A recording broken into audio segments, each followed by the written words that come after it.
Yeah. Yo, what's the deal, everybody? It's your boy Marques Houston, chilling with my main man DJ Waxxy, the #1 DJ in Africa. That's how it goes down. Holla. Came a time you had to do your own thing. You're older than him. When he decided that he wants to do his solo thing, what advice did you give him regarding you have been there before? Well, it was a little different for him because his plans of going solo, he never really had plans of really going solo like mine. You know, his was more inconvenience because the group had broken up. So, you know, my advice to him was just, I really had no advice. You know, I just kind of like was there for him if he needed something, if he needed to ask me something, you know, because he's a pretty smart individual. He knows his industry really well. So, you know, it wasn't really an advice kind of thing. It was just like, you know, it happened. It's your time, man. You know, this is what God wanted. So, you know, you got to just take the opportunity and go for it. You know, it's kind of like that. Both of you have done interesting collabs during your time doing music. How was it working with Bow, considering all of you guys are young cats? I mean, it was great. I mean, you know, to always have, you know, that camaraderie between, you know, two artists and coming from two different genres of music is always interesting. You know, you had the whole Jay-Z and R. Kelly. And, you know, sometimes people, you know, say, like, well, why do it? You know, because this next comment I'm going to make is going to tell you why. It's like, I kind of wanted to do it for me. You know, and a lot of people say, well, why do you do music for yourself? It was something exciting and challenging. I mean, to be able to be, you know, in a room and, you know, have a rapper and me, you know, a writer, R&B star, to have us both in a room and just feed off each other. It was like one of the best experiences I ever had, and probably the only experience I'll ever have with, you know, someone as talented as Bow Wow. I mean, a whole album, you know what I mean? So it was fun. I have to ask you this, man. Do you think R. Kelly will go to jail? No, he got acquitted all 14 counts. And it's kind of shocking to me that all of a sudden there's been a lot of media coverage concerning black artists. Yeah. Most of the white artists, they do crazy shit. Like Amy Winehouse and stuff. They get their hit, whatever, they kill themselves and stuff, but it's not overly publicized.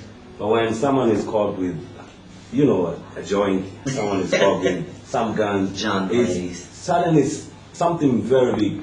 You guys actually get affected by that shit.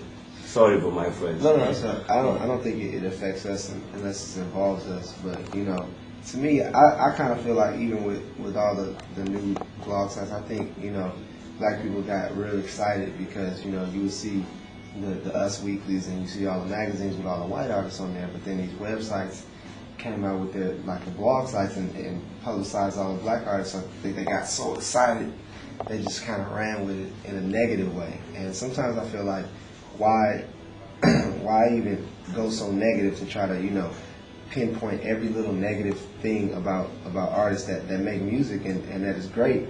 You know, I feel like our job is to make music and keep people happy and keep people dancing and loving our music, and that's what it should be about. Whenever you get into a person's personal space and personal life, I think it's a little overdone. But, you know, that's the media, you know, that's the business for him. Okay. Yeah, I agree. It takes time, but dude just did some, I don't know what you call it, I don't know what they call it. He did something similar to singing. Yeah. He hit #1 on the Billboard. I think it's a formula, you know, to everything, you know, and especially to what, you know, people like. I think he just really found his niche, and, you know, people grabbed onto it. I mean, as an artist, you can't really, you know, pinpoint what people would like for other people. You know, like for myself, like I could think my audience might like a song like this, but, you know, Marques may say, I don't think they're gonna like it. You know what I'm saying? So really, I think it's just about, you know, you having the right energy on the record and really just putting it out there and hoping people like it. And I think nowadays hip hop and R&B is so crisscrossed. It's like rappers are singing, singers are rapping. Mm-hmm. It's just, and you know, if you got a rap song, you got a singer on the hook, you got a singer, you got a rapper on it. It's just, I think it's so, you know, all these collaborations and everything is so together all the time. It's kind of like it's the same thing now. So Lil Wayne, like, much respect to him because he put out an R&B record. Even though he is a rapper, he can put out an R&B record and go #1. Mm-hmm. I think that's incredible. And you could do that. I mean, if a singer can put out a rap song and go #1, I think that'll be hot too. I've had like who tried Tyrese tried to do some rap and stuff. That was a little different. He different. tried to do a whole rap album, so I don't Right. think people were expecting that. You know what I'm saying? Because they love his voice. You know who kind of does that? T-Pain does it. Yeah, exactly. Does T-Pain? according to you guys, does he sing really? T-Pain can really sing. So that's the the only whole reason why I thing know. with it. The only reason why I know is because I've been in the studio when I work with him. So, like, what a lot of people don't understand about the effect that he uses on his voice is you have to understand how to sing in order for it to hit the correct notes. How would you explain? Well, it's the auto-tune frequency. That's what it is. It catches the notes. The notes. You gotta be able to sing on note in order for it to catch. You know, because if you can't, then it's just like you gotta have some kind of tone. What's the next big thing to watch out for? Coming from you, Marques, and omarion.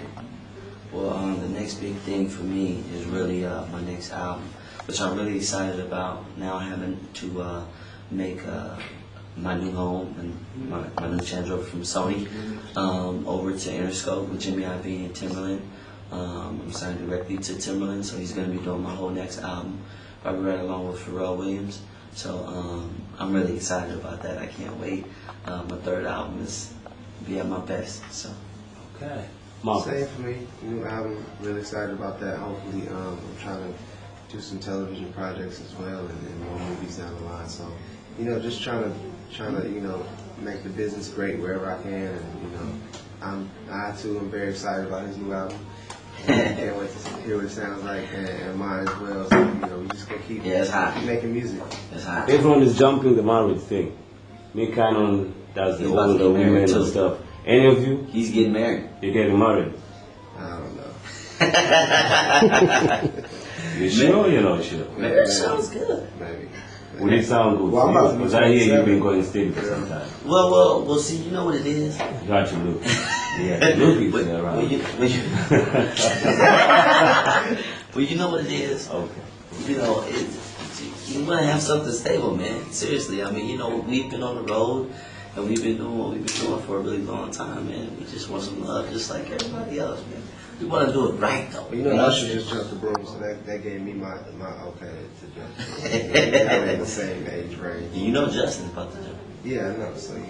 Yeah, it's like a thing. My age, so. Okay. Thank you guys, man. Now let's get to the drop. Let's go. What's going on, world? The boy omarion. Right now, you checking out my boy DJ Waxxy, #1 DJ. Get it. Peace.